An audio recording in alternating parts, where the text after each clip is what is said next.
Is wholesaling a good way to get started in real estate if you don't have the resources, the money to buy and flip? Yes, wholesaling can be a great strategy. There are different laws, different rules in different states regarding wholesaling. It is not illegal.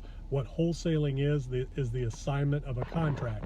So basically you are putting a piece of property under contract and then you're assigning that for a fee to an end buyer or an end lessor, lessee, whatever it is. And there's a lot of different ways to wholesale. You can do straight up purchase wholesales where you put a property under contract to purchase for a certain price and then assign that purchase contract to an end buyer. You can put a property under contract with owner financing and assign that purchase to an end buyer, or you can do the deal yourself. You can do subject to, where you take title to the property subject to the existing financing, meaning the existing financing, the existing mortgage stays in place. The seller is responsible for that mortgage and is responsible for the payment, but you're taking title to the property and you're taking over those payments. You're not taking them over, but you're going to be making the payments on behalf of that seller if you do a subject to. So just be careful of that. There's a lot of people out there talking about subject to and saying that you're taking over the mortgage or taking over the payments. You're not really doing that. What you're doing is you're taking title to the property, which triggers the due on sale clause in the loan documents, meaning the loan has to be paid off when the title transfers. But if the lender is not aware of that and not privy to the transfer, then they're not going to call that loan due generally if the payments are being made. So what you're doing is you're taking title to the property and you are making the payments on behalf of the seller. You're not taking them over.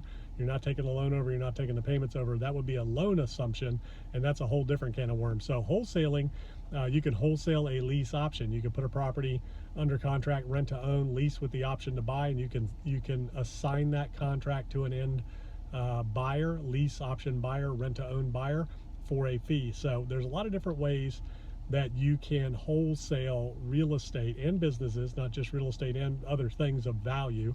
You just want to have an option to purchase something or a contract to purchase something or an option to lease or a contract to lease, and then you're selling that contract to somebody else. They take your position.